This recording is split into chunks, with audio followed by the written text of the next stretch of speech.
আমাদের নেত্রী খালেদা জিয়া আমাদের মাতা, গণতন্ত্রের মাতা। হ্যাঁ, আমি তার কথা স্মরণ করছি। আমাদের স্বাধীনতার ঘোষক শহীদ প্রেসিডেন্ট জিয়াউর রহমানকে, যিনি যার বদৌলতে আমরা এখানে বিএনপি রাজনীতি করার সুযোগ পাচ্ছি, যিনি আমাদেরকে এই বাংলাদেশে বিএনপিকে প্রতিষ্ঠিত করে গিয়েছেন, আমাদেরকে দিক নির্দেশনা দিয়ে গিয়েছেন, অনেক কিছু দিয়ে গিয়েছেন, যেটাকে আমরা ফলো করে আজকেও সামনের দিকে এগিয়ে যাচ্ছি। এখন আমি স্মরণ করছি আমাদের নেত্রী খালেদা জিয়া আমাদের মাতা, গণতন্ত্রের মাতা। হ্যাঁ, আমি তার কথা স্মরণ করছি, আমি তার আশু মুক্তি কামনা করছি। এখন আমি কৃতজ্ঞতা মাথায় ধারণ করে, হৃদয়ে ধারণ করে আমরা সামনের দিকে এগিয়ে যাচ্ছি। আর আরেকজনকে আমি খুব শ্রদ্ধা ভরে আজকে স্মরণ করতে চাচ্ছি, আমাদের এলাকার কৃতি সন্তান জাহিদ আলী চৌধুরী সাহেবকে। উনি আমাদের এই এলাকার একজন কৃতি সন্তান ছিল বলেই আমরা আজকে তাকে সবাই হৃদয়ে ধারণ করে আমরা আমাদের সুনির্দিষ্ট পথে আমরা এগিয়ে যাওয়ার লক্ষ্য নিয়ে আমরা এগিয়ে যাচ্ছি। এখানে অনেক কিছুই হতে পারে। তারপরে আমাদের আজকে খুব হৃদয় কষ্ট নিয়ে বলতে হচ্ছে, আমাদের এই বৈষম্য বিরোধী আন্দোলনে যারা শহীদ হয়েছে তাদেরকে আমরা শ্রদ্ধা ভরে স্মরণ করছি, এবং যারা আহত হয়েছে তাদের পাশে দাঁড়ানোর জন্য আমি নকশাবাসী তথা বাংলাদেশের সকল মানুষকে তাদের পাশে দাঁড়ানোর জন্য আমি আহ্বান জানাচ্ছি। এই বৈষম্য বিরোধী আন্দোলন যাতে আর বাংলাদেশে কখনো না আসে, এটা যেন আর বাংলার মানুষকে আর না করতে হয়, আমাদেরকে বিএনপি নেতৃত্বে সেখানে এগিয়ে যেতে হবে। আমরাই পারবো, জনাব তারেক রহমান সাহেব পারবেন এই দেশকে আমাদের এগিয়ে লক্ষ্যবস্তুতে এগিয়ে নেওয়ার জন্য। এই জন্য উনি দিয়েছেন আমাদের রাষ্ট্র কাঠামো মেরামতের 31 দফা দাবি। 31 দফা বাস্তবায়ন হলে আমাদের দেশ সুন্দর একটা দেশে পরিণত হবে।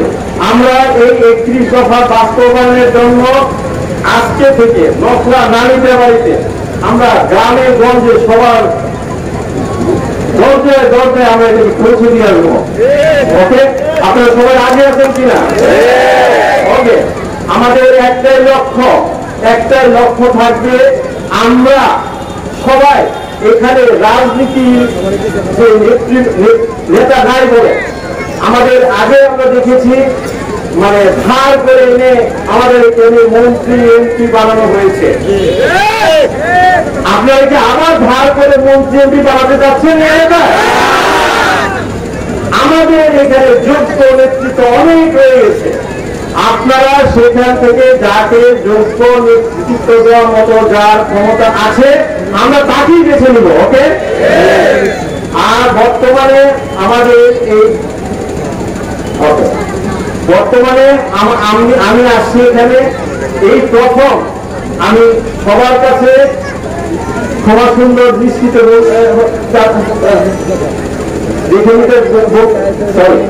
আমার বক্তব্য আজকে কোন মিটিং এ প্রথম, কারণ আমি ব্যবসায়ী, আমি জাপানে ব্যবসা করি, রাজনীতির মাঠে আমি খুবই সচেতন। ছাত্র জীবন থেকে আমি রাজনীতির মাঠে ছিলাম, অনেক দূর আমি অনেকদিন এই রাজনীতিতে নাই ছিলাম না, কিন্তু 2012 সাল থেকে যখন এই ফ্যাসিস্ট সরকার আমাদের উপরে স্ট্রিম রোলার পরিচালনা করছিল, এটা দেখে আমারও মনে হয়েছে যে আমাকে এখন রাজনীতিতে আসা উচিত। এরপরে আমি সবাইকে বলে গেছি, আমাদের এলাকায় রাজনীতি করতে হলে যে সমস্ত বাধা বিঘ্ন যায় আসুক না কেন, আমরা সামনের দিকে এগিয়ে যাব। যারা এখানে এই দীর্ঘ সংগ্রামের নেতৃত্ব দিয়েছে তাদেরকে আমি আমার আন্তরিক ধন্যবাদ জানাচ্ছি। তারা অনেক জেল জুলুমের মধ্য দিয়ে এগিয়ে এসছে আজকে পর্যন্ত, যার ফলে আজকে আমরা এখানে প্রাণ খুলে কথা বলতে পারছি। কৃতজ্ঞতা আমি ভাষায় জানাতে পারবো না। আমি যে এখানে আসতে পারবো, 2012 সাল থেকে আমি আসতে পারি না নকশাবাড়িতে। আমি ব্যবসায়ী, আমি রাজনীতি করি না, তারপরে আমাকে অনেকভাবে বাধা দেওয়া হয়েছে। যাই হোক, আমি দূর থেকে আমি যদি এখানে আসি তাহলে কি হবে, যারা এখানে নেতৃত্ব দিচ্ছে, হ্যাঁ, আমি না থাকলে, আমি যদি পাশে না থাকি, আমাকেও যদি এখানে জেলের ভাগ খেতে হয়, তাহলে এদের পাশে দাঁড়াবে কে? আমি এই কনসেপ্ট নিয়ে আমি দূরে ছিলাম, হ্যাঁ, আসতে পারিনি। এখন আপনাদের সামনে এসেছি। আমার অনেক ভুল ভ্রান্তি থাকতে পারে কথার ভিতরে, আপনারা খবর সুন্দর দৃষ্টিতে দেখে নেবেন। ওকে, ভবিষ্যতে আমি ডোর টু ডোর যাবো সবার কাছে। এই এলাকায় নকশা নামিতাবাড়িতে আমাকে কি করতে হবে? আমি এমপি হব, মন্ত্রী হব, পরের দিন মন্ত্রী হয়ে যখন আমি পার্লামেন্টে বলবো, তখন আমি জনগণের কথা ভুলে দেব। এটা তো হতে পারে না। এমপি মন্ত্রী যদি হতে হয়, জনগণের পাশে থাকতে হবে।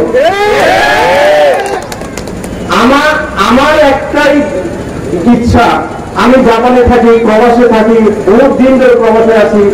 এই জাপানের বড় বড় বিভিন্ন সেক্টর থেকে আমার কাছে আসে, বাংলাদেশে ইনভেস্ট করবে। বাংলাদেশের আমি তাদেরকে এখানে নিয়েছি, নিয়েছি, তোমরা আসো, দেখে যাও আমার এলাকায় কি করা উচিত।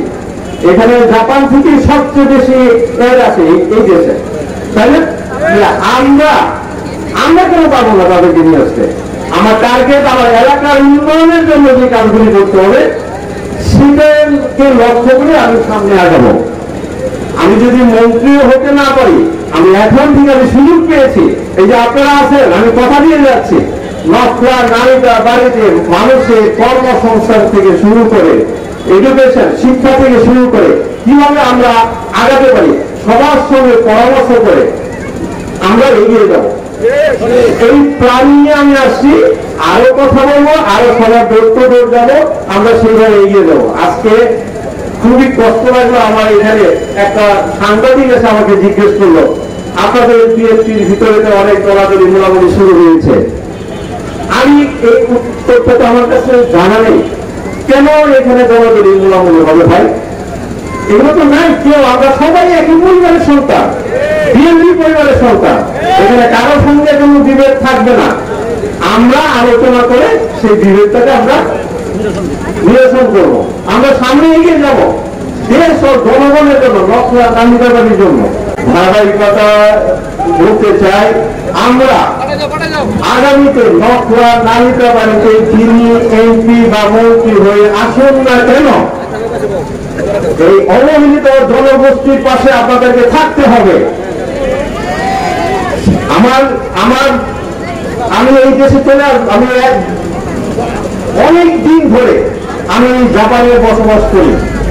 আমার এই জাপানের যে অভিজ্ঞতা, জাপানিজদের সঙ্গে উঠা বসা, বিভিন্ন দেশের সঙ্গে যে উঠা বসা, সেই জায়গাগুলোকে আমি কাজে লাগে আমার এই এলাকার মানুষের জন্য আমি কি করতে পারবো, এই উদ্দেশ্যে আমার এখানে আসা। এবং বিএনপিকে আরো শক্তিশালী করে, বিএনপি নেতৃবৃন্দ যাতে আপনাদের পাশে আরো সক্রিয়ভাবে দাঁড়াতে পারে, সেই উদ্দেশ্যকে নিয়ে আমি এখানে এসেছি। এটাকে আপনাদের সহযোগিতা কামনা করছি। আমার বক্তব্য আর দীর্ঘায়িত করি না, আপনারা হয়তো অনেক কষ্ট করে দূর এসেছেন। আবার দেখা হবে ইনশাল্লাহ। শহীদ জিয়া জিন্দাবাদ, খালেদা জিয়া জিন্দাবাদ, তারেক রহমান জিন্দাবাদ, বাংলাদেশ জিন্দাবাদ।